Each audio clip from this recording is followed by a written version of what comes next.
So this is Pete, and I'm at this beautiful temple here in Chiang Mai, and a lot of the parks are closed. So I usually come here when there's a lot of closures going on, because it seems like they always keep the temples open.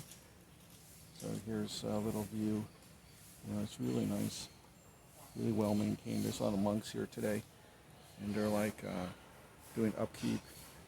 There's a beautiful tree behind me, and it's gorgeous. I'll show you this view of this huge golden monument there in the middle. Just gorgeous.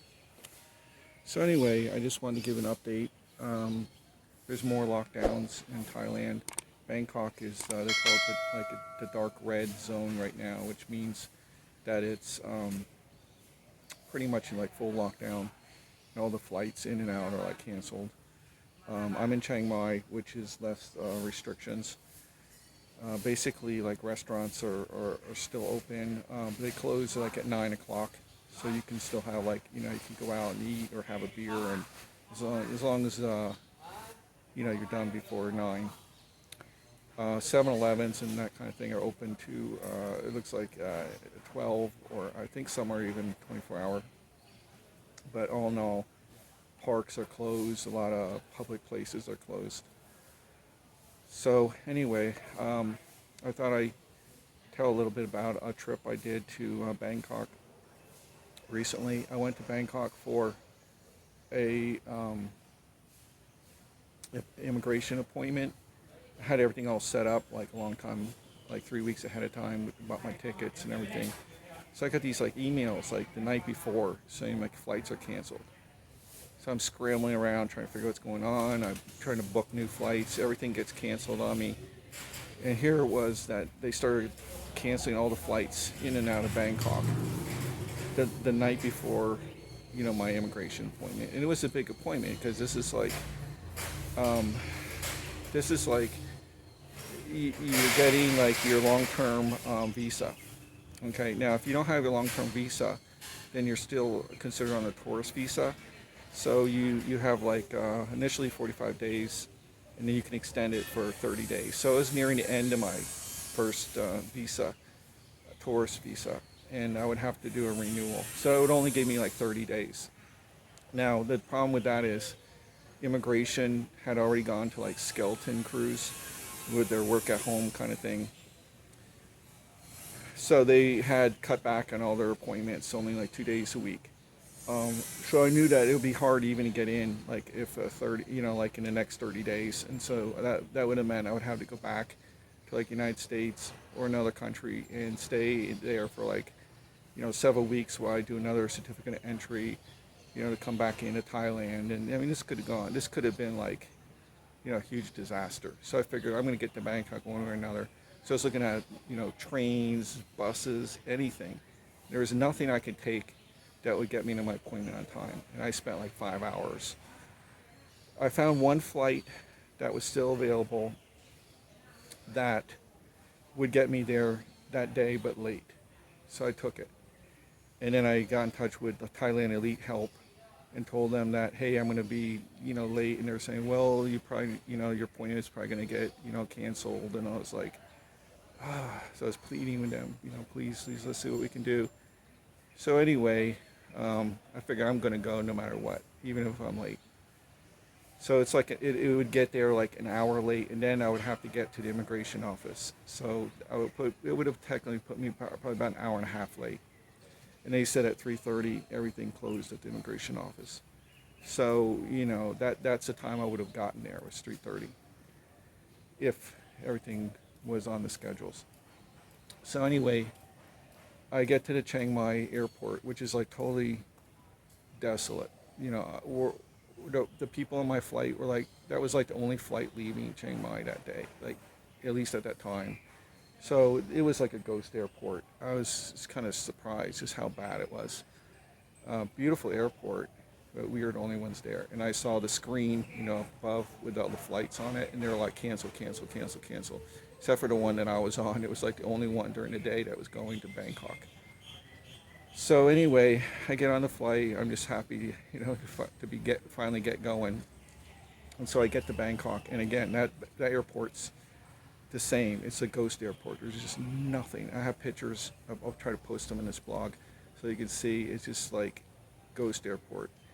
All these aircraft are just grounded. You know, like I saw Air Asia aircraft, just rows and rows of them, and it's just one carrier after another. It's just like a giant aircraft, parking lot. You know, there's nothing moving. So anyway, I get through the airport, which was easy because there's nobody there, and go get the taxi, and so they you have to pick a number, you know, and then they give you like a taxi driver, and this guy coming over, and I'm thinking, no, he's like, he looks drunk and everything, so I'm telling the lady, you know, please can you give me another taxi driver? I have to get to this immigration appointment. It's really important. And by the way, I got there early, so it was a huge plus. I was like half hour early than the flight had, supposed to be there. So they made great time in the air. So I was thinking I got a shot, at getting there. And so I'm like pleading with her, please, this guy looks bad. And and then I asked him if he knew how to get to the immigration, and he's like he didn't know. And so he goes back to the lady and starts asking her how to get there. And I'm thinking this is like terrible. So anyway, we finally get on the road, and he's like driving like 30 miles an hour. Everyone's passing us, even these tut-tut taxis and motorcycles. And I'm just thinking, no, I had all that good fortune, getting to the airport on time, getting actually the flight early into Bangkok. Everything was going well except for, and then this. I'm thinking, this is horrible. So anyway, he putts around. He's driving around this government complex area, and I'm thinking, he doesn't know where he's going. So I'm going to get out of this taxi. So I get out and I go up to this building. I'm like telling these like ladies in the front here, like some kind of security guards or something, asking like, where's this immigration building and everything, and they're like not sure. So finally, this guy comes over. He's this huge Thai guy, and he's like trying to figure out, what's going on, and he's like able to understand my English, and he tells me, yeah, I know where it is, and he says, come on, follow me. So he takes me on this long walk, and we're going actually around this big building, this big complex, and he takes me over to these motorcycle guys. He's goes over and talks to them, and comes back to me. What he did is he arranged this deal for this motorcycle guy to take me on his motorcycle to the immigration building. He said just 20 baht, which is like 70 cents or something like that.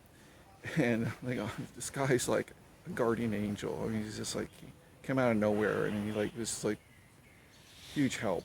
It's one thing I like about Thai people is just they really try to help you. They're really nice, friendly people. So anyway, he's like taking me on the back of his taxi, swerving in and out of traffic, and I see the building. It's this massive immigration building from. It's like, my God, we made it, And so he drops me off right up on the front steps. I'm like, thanking this guy. This is wow, So I get there, and I'm okay. The door's still open and everything. So I go and check in through the security, and everything's clearly marked, and so I can tell like pretty much where to go. I get there, and I'm trying to talk to this one lady. She doesn't understand any English, and so I'm trying to tell her I'm here for an appointment, and she's like, show me, something, like show me, she wants to see something, and I don't know what she's talking about, and probably some kind of an appointment letter or whatever. And so anyway, she calls out this one guy, and he comes over, hey, Peter, right? Yeah, we've been waiting for you. I'm thinking, like, oh, this is like amazing. 'Cause here I'm like way late and everything. So he takes me back to this area, and this is where they do the Thailand elite visas. And this another lady comes up, and she's like welcoming me, and he takes my passport and passes it off to some immigration officials. And she said, yeah, just a few minutes, and we'll get everything going. And sure enough, no more than like 15 minutes. I was just waiting. I was the only one there in that area. So, they got me in and out, and then she went over a few things with me, and gave me like a Thailand Elite welcome kit.